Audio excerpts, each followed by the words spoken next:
the lazy boy who outsmarted everyone. In a village nestled between rolling hills and a sparkling lake lived a young man named Leo. From a young age, he had earned the nickname Lazy Leo, not because he was inactive, but because he preferred to watch others work while he relaxed. The townspeople often said, "Why aren't you helping, Leo?" To which he'd reply with a shrug and a smile, "I like watching you work hard."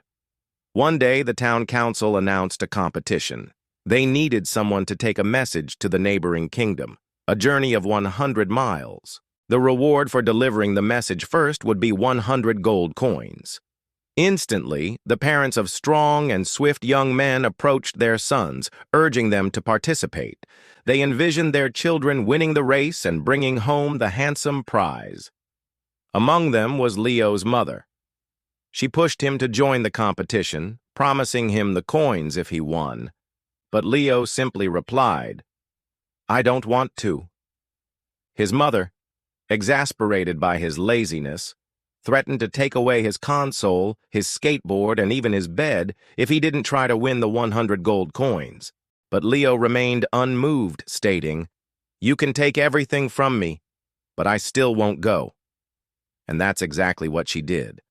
When his friends came to invite him to a party, Leo declined, saying he couldn't join them. He sat alone in his now empty room thinking about what to do. As night fell, his eyes fell on a pet turtle named Shelly. An idea sparked in his mind. Maybe he could make Shelly compete in the race. With a mischievous grin, he approached his turtle and suggested, "Shelly, let's see if we can win those gold coins." Shelly blinked slowly, not understanding Leo's words.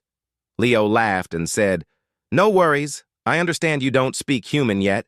We have plenty of time to practice." Every day, Leo went out with Shelly, practicing commands and tricks.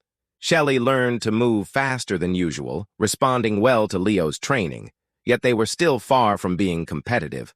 On the third day, Leo got an idea. He tied a small cloth bag to Shelly's back and filled it with stones. "This will add some weight," he said with a smile. However, Shelly didn't seem too happy about this extra weight.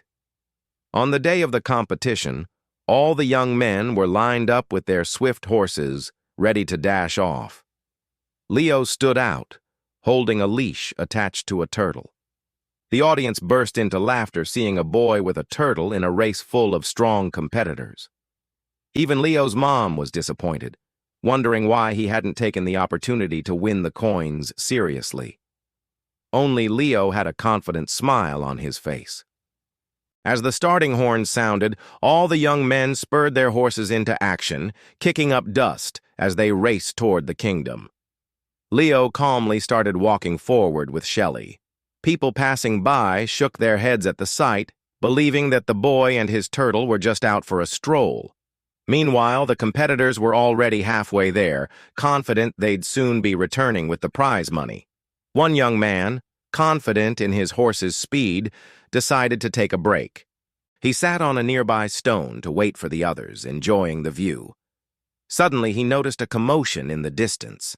A boy and a turtle were approaching fast. Intrigued, he watched as they drew closer. He realized it was Leo and Shelly. With a burst of energy, Shelly sped past the resting young man, almost reaching the finish line.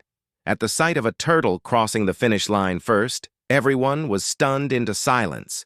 No one could believe it. The young man who had been resting, realizing he'd been beaten by a turtle, couldn't help but laugh. Leo and Shelly had won. The crowd cheered, amazed by the turtle's speed. Some even shed tears, moved by Leo's determination. When Leo's mother saw her son being congratulated by everyone, including the town's mayor, she couldn't contain her happiness. She embraced Leo, apologizing for taking away his belongings and for doubting him. She admitted she had only wished for him to achieve something great, but she shouldn't have forced him. Touched by her apology, Leo hugged her back, assuring her that he wasn't lazy. He simply needed a reason to do things, which he found when he discovered he liked training animals. After winning the 100 gold coins, Leo continued to train animals, participating in various competitions and winning many times. He became known throughout the land not as Lazy Leo, but as Leo the Animal Trainer.